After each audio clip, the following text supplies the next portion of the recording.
Welcome to Travel Buddy, presented by Switchfly. In this podcast, we talk about all things travel, rewards, and loyalty. Let's get to it. James, Ian, so glad for you guys to join me on the Travel Buddy podcast, presented by Switchfly. This is the first episode of our podcast, first episode of the year, early 2024. I'm so excited to talk to you guys about travel. So, tell the audience a little bit about yourselves. James, Ian, who are you? Why are you here? Why are we here today? Hey, really excited to be here. Joined the organization about 2 years ago. Really excited to be part of a brand and an experience that gets to touch travel, something that almost all of us look forward to. I know I do it regularly, whether for work or leisure. And really excited to talk about, not just the business side of it, how do things work? Where's the industry going? How does Switchfly kind of play in? But also, share personal experiences, some travel hacks, and just really get to lean into kind of this gateway to different cultures, seeing the world through different perspectives, and hopefully passing along a little wisdom and a little insight along the way. Awesome. James, I know you're an avid traveler. We've talked before. Where's your favorite place you've ever been and why? For me, I keep going back to Lima, Peru. Got a lot of close relationships down there. But it's also kind of a gateway to a continent that I think it's really underrated in terms of South America. Some of the most geographic diversity as well as cultural food. And you can do it on a budget without feeling the pinch of having to kind of pick between a 5-star or 4-star. I like that. I love a good 5-star. Oh man. Ian, so tell us about yourself. Yeah, hi. Name's Ian Anderson. I've been kind of an industry nomad a bit throughout my career. I've been in the military for 15 years now, both active duty and in the reserves. And then it got into project management, into marketing, which all sort of led down the trail to coming to Switchfly. I'd worked with James previously, and we'd always worked well together. So he brought me in to help, and it's been quite an experience just sort of getting to know the travel industry, travel rewards industry. I've been here for a year and a half-ish. It's been an experience, and it's also, something I love on a personal level, like James. So we've had a really good time sort of getting to blend our personal preferences and personal habits and stuff like that into what we do. We're constantly shooting articles to each other of, hey, this looks cool, or, that's interesting. And just makes things a lot more fun when you can work on something you enjoy as well. I love that. So where, I'm assuming, given your military background, you've traveled quite a bit. You like to travel. Where have you been that you just always think about? So I think, I have been. I've been to 5 different continents and all over the world. The most unexpected enjoyment I think I've had at a place was in Budapest, Hungary. Interesting. I loved Southern Europe as far as I'm a big history geek. I really get into the history of it, but I don't know, sometimes it can feel a little like too packaged, and Northern Europe, by contrast, can feel like another American town with a different language on the signs, and Interesting. Budapest was just this weird, perfect mix of like the North and South. I've heard Croatia, Istanbul, a couple other places that are just really, really neat, that kind of off the beaten path of what typical Americans think of when they travel. So very cool. Okay. So, let's set a little bit of context here. There's going to be a lot of people listening that are industry pros, they're in the travel industry, they're in the rewards industry, the HR industry, whatever that might be. And then there's going to be a mix of people that don't, just people we know that are listening to the show. So what is Switchfly and what makes it unique? Yeah, so Switchfly is loyalty, travel e-commerce. Switchfly kind of sits in the corner of a bunch of spaces where we kind of take the disorganization and package it into an out of the box white label travel experience. So if you're a credit card startup, you've got card numbers, you've got people spending. We're really the glue that ties all of the travel sources, flight, hotel, car activities, and glues them together, and then supports it with travel management. You need to hop in, extend your stay, need to want a different hotel experience. We can do that, through our platform. We take all of these great experiences for world-class and world-leading inventory, and deploy them, where and how the brands we partner with want to be able to encourage not just travel, but also the experience from page load to plane load for their members, regardless of the relationship, whether it's a card holder, an employee, or just a, customer that likes to buy from them. Okay. So what I'm understanding is it's kind of like a bolt-on rewards platform, but it just happens to be with travel. So if you don't have a travel rewards platform, boom, we'll manage everything. Is that exactly kind of the gist? Okay. You're the brand with the members and the points. We're the organization that brings in our travel inventory and the support that goes along with it. Which, from what you told me before, is very hard to do. For you can't just add a travel. Yeah. We could have an entire podcast series on how to set up your own online travel agency, or OTA, with all the headaches and pitfalls that are involved in that. But long story short, Switchfly takes the heavy lifting. Plus, the over 20 years we have in the business, the hundreds of millions in investment we have into the platform and the people, and really just make it an easy button. I know there's a lot of cool features and components of Switchfly that are really worth talking about.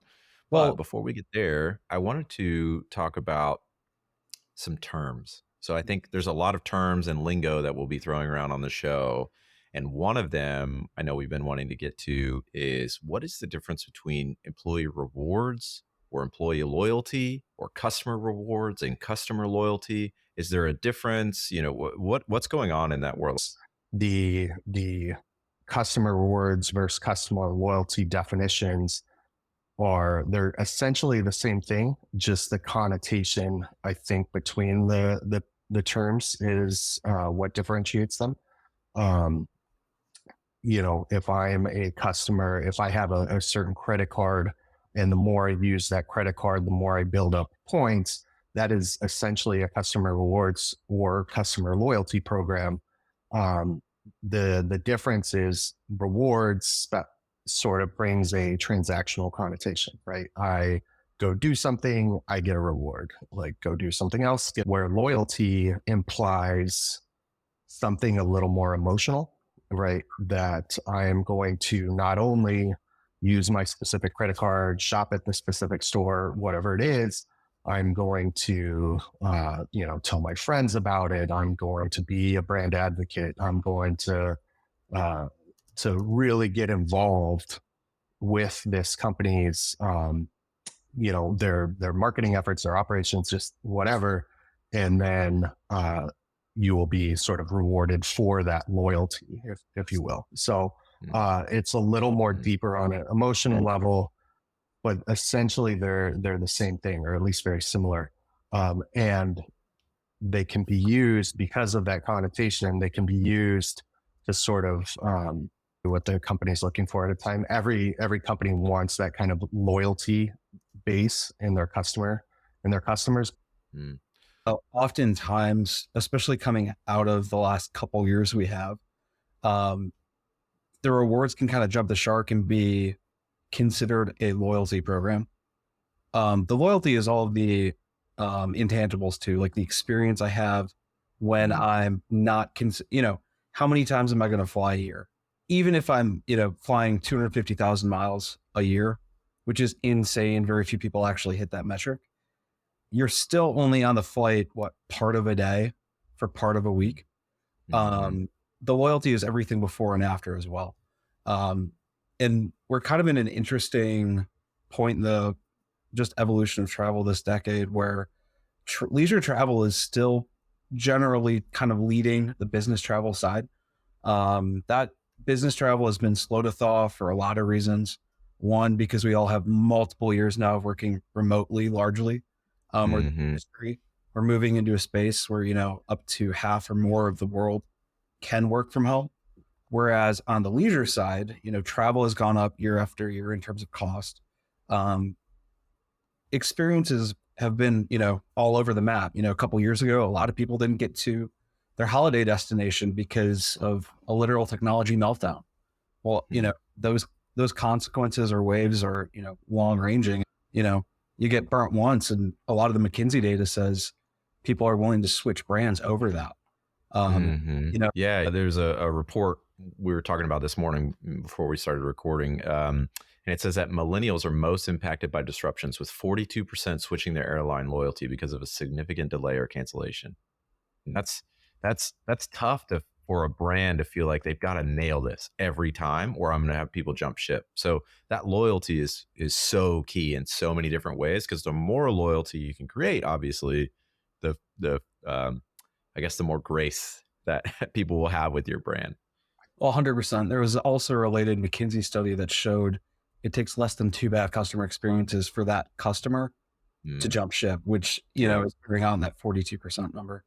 Yep. I think There's, if I could go ahead, Ian. if I could jump in on that a little, there's I think most often in the employment space, but I mean definitely in the consumer space as well, of that transition of the way kind of things used to be, so to speak, of and there's been this transition, especially over the last like 20 years, uh, I think away from where the value comes from is I think how I can kind of mentally, for example, my great grandpa, actually, I have a clock that he was given when he retired from Ford back in the early 50s.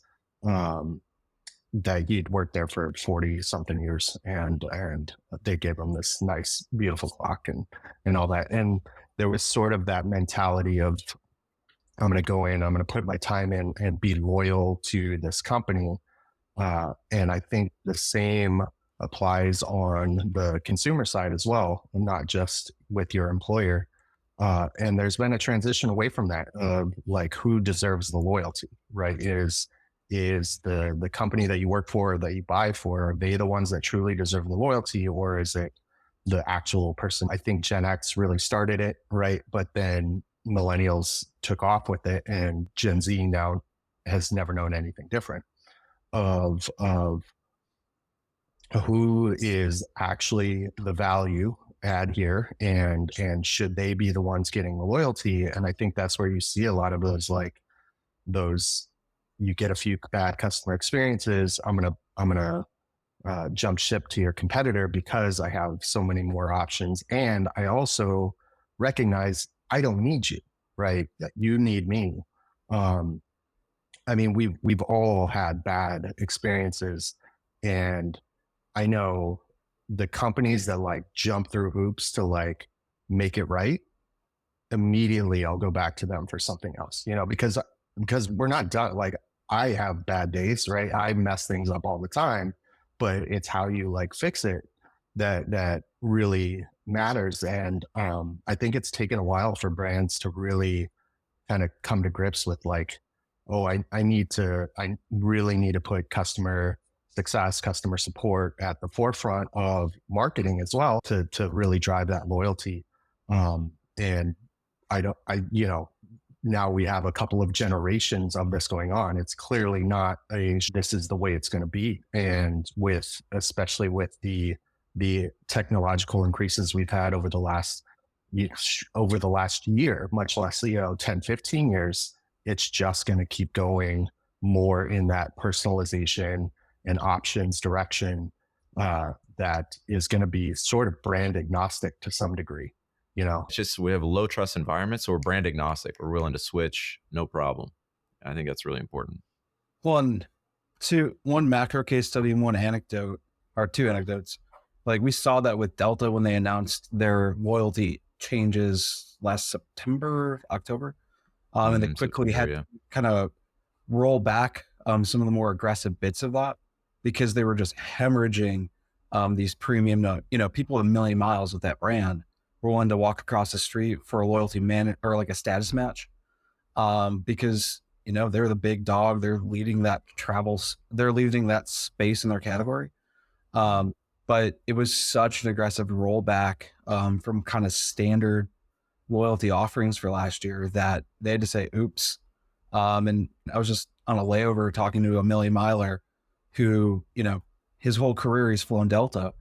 He's moving to Qatar because it was half the price for business class for an international. He's moving to Qatar because of his point status? Qatar Airways. Oh, I'm sorry. I was like, gee whiz. No. That's aggressive. But he That's was working, side by side. I will give it to Qatar. I've flown them, definitely best in class in terms of offerings and amenities on flight. But he's like, hey, 15,000 to go from A to B in Southeast Asia.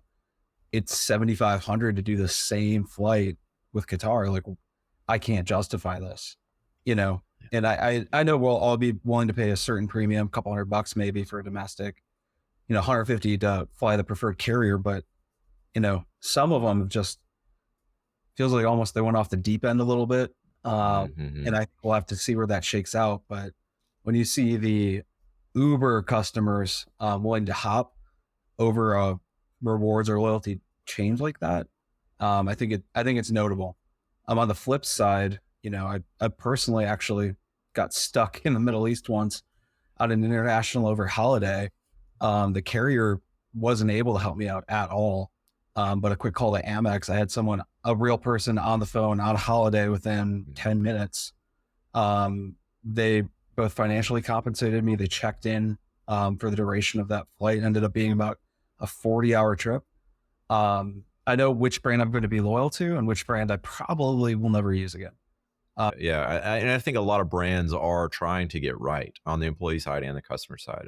But it is really tricky. But I want to, in the remainder of all the episodes we've got coming up, get into some of these issues because I think it is, and why I'm excited about the show is there are so many different components that are all kind of converging on the travel industry right now. Yeah. I mean, COVID and remote work and, like you're saying, business travel, but then there's that leisure travel that is exploding right now. And it's only going more. There was a report that came out this morning, going.com on the state of travel for 2024. And they said that, tons of people are still planning to travel a lot, even though the price is, going way up and it's not the golden opportunity of travel that it was a couple of years ago.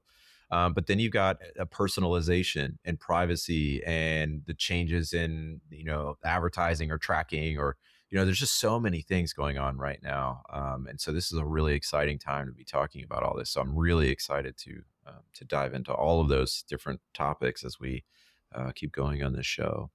In some ways, it's never been easier to travel in terms of, I remember being international in a country I didn't speak the language, pre-smartphone. Absolutely, terrifying.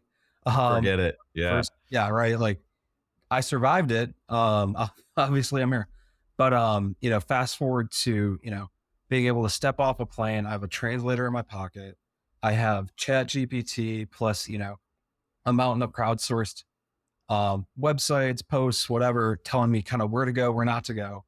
But yeah, like Google Maps. Yeah, exactly. Google Translate. The call. I don't know how many times I've been in Mexico or somewhere, and I can usually kind of muddle my way through Spanish. But I mean, sometimes it's so easy to just sort of pull up your phone and take a picture and immediately have everything translated for you. I mean, that's like that alone is game changing.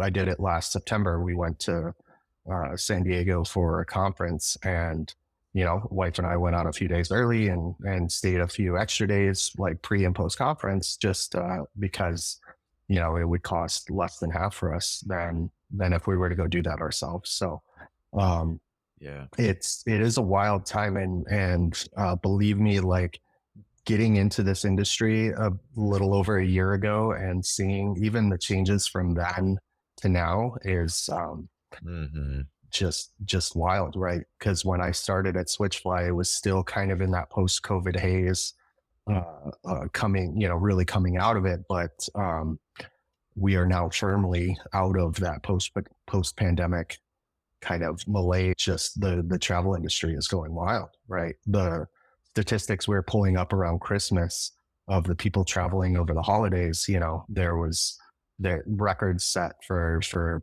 air, hotel, train, bus, cruises. I mean, pretty much every sector was setting records for amount of customers during that kind of holiday window. It's amazing.